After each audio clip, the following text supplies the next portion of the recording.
So we're going to start with our student, Dania, Puerto, if you want to come up. Now, she interviewed Holocaust survivor Steve Berger, who was unable to come today because of how cold it was and the weather, and I spoke with him. So she's going to just speak on her own for a little bit. And let me just tell you about her. She is very active in human rights organizations, and she wanted to learn more about the Holocaust because she wanted to learn about empowering local communities. And I was really excited and inspired by that when I read her cover letter when she applied. She's a biology major here, and she wants to become a doctor. And I think that this really, you'll see, it's the perfect connection working with the survivors, I think, to go into the medical profession. It really changes your outlook and the idea of people dealing with trauma. So I'm going to turn it over to Dania if you want to just talk a little bit about yourself, however you want to go. All right? Okay. Hi, my name is Dania. I don't know what else. Okay. I've never done something like this before, so I get really, really nervous. My name is Dania. This is my fourth semester at QCC, Queensborough Community College. My survivor was Steve Berger. He was born in Hungary in 1927. He lived with his parents and his younger sister until his father was taken away. And then he lived in a small town, in a small rural town, about 100,000 citizens, and within those people, there were about approximately 10,000 Jewish people. By 1944, it was already known that Germany was losing the war, and being that Hungary was an ally, Hungary tried to retreat from it, and then that caught the attention of Nazi Germany, and that's when they invaded Hungary. And at that time, Mr. Berger was 16 years old. He was a pre-engineer student in an excellent Jewish school, which later on, of course, got shut down. After the invasion, him and his family lived in a ghetto, I didn't get to get the name, for about 3 weeks. And Mr. Berger loved books. So before he left, he had his own little library in his house. And most of his books were either by Jewish authors or Western authors, and those were all illegal during that time. And so what he did was that he got all the books and he wrapped each one of them in wax paper, and he put it in a box, and then he dug a hole in his backyard, and he said, I'll just save them here for when I come back. That was the first thing that I noticed that we had alike. I love books. I think that reading is something so special to each person and to each individual author, what they're trying to express and the connections that you have. And he was saying it like so happily that he was saving his books. So once they moved into the ghetto, they were put into rooms where it was 2 to 3 families per room. And of course, all Jewish people, regardless of their sickness, were taken away from their healthcare facilities, and they were all put into the same ghetto without enough food or water to keep on. And then, sorry. Okay. And so once the food started to go away that Mr. Berger's family had saved, him and 2 friends used to kind of escape from the ghettos to go and get food, which was illegal. And it happened the last time that one of his old neighbors saw him, and she called the police, and the police came and got his 2 friends, and Steve Berger, and they were beat. The food was taken from them, and then they were returned to the ghetto. Once the American and Russian troops began to bomb parts of Europe, the ghetto was emptied out, and the people were taken to a building where they had to put body parts of different soldiers in a morgue. And that happened for a while, and then on June 26, 1944, him and his family were sent to a concentration camp. Once they were separated by means of age, physical fitness, and health, he was lucky enough to stay with his mother and his younger sister. And when they were separating them by specialized work, specialized labor, he said that he was a mechanic. And then they stayed working in the concentration camp.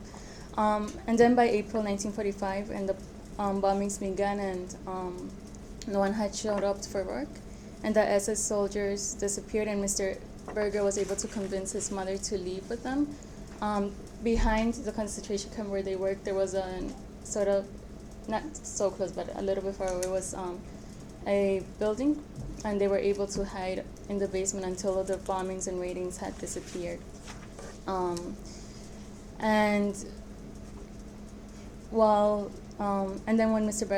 then while they were hiding, as the soldiers knocked the door and asked if there were any refugees there, he was sitting next to attendants. They said no, and after a while, Mr. Berger heard something stomp on the door, and then a few moments later, when he got up to open them, the SS soldiers were shot on the floor, and a little bit further from him were Russian soldiers that were already there, and that's when they were liberated. Mr. Berger came here, his parents came here first. He stayed in Italy and in France for a while, and then he came here in 1949. They were able to reunite with his father, although they didn't have any connection to him. His mother, and his sister walked by foot from where they were back to Hungary, and they were able to meet up his father. His parents came here, and then he came here in 1949 to take care of them. Unfortunately, 26 of Mr. Berger's mother's side family members were killed in Auschwitz. Now, there hasn't been a day in this museum that I haven't learned something new. So, I learned that with Mr. Berger that, in fact, with Mr. Berger, the last day of the internship, which was supposed to be like when I interviewed him, I guess, I learned that the handicapped German children were the first ones to be killed by the Nazi regime in a program known as the Euthanasia program. At sanatoriums they were injected with poison at first, and then that's when they delivered the gas chambers, and they also put in they also killed adults that were handicapped as well. Throughout the whole interview, I was trying my hardest not to cry while Mr. Berger was telling me his stories. And I think that one of the nicest things of the interview was that I was recording him, thankfully. So I was able to just look at him, and I was able to read all of his expressions in the way that he was telling me the stories, and it kind of played like a little script in my head.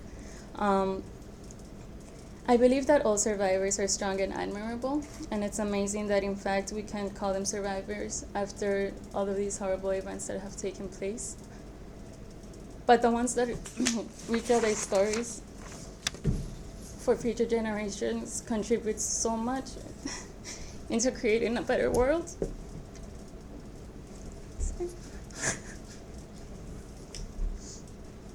And creating awareness. I knew that in this internship overall was going to be very changing for me, because I believe in a better world.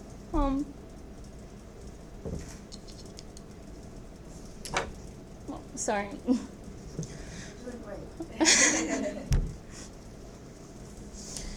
But I never imagined that it would touch me like it has touched me now.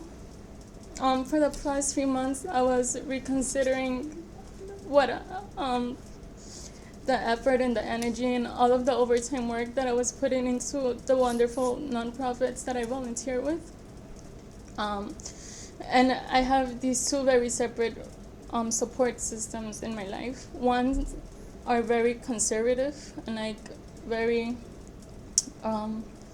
they don't believe in a lot of social movements or people getting together and creating change. And the other ones are the ones that I work with, which are more liberal. And the ones that were on the conservative side were telling Melissa, you need to stop. My second middle name is Melissa. Melissa, stop wasting your time like doing these type of activities because nothing is gonna change. The system is not gonna change, and you need to focus on your future and your career and your work.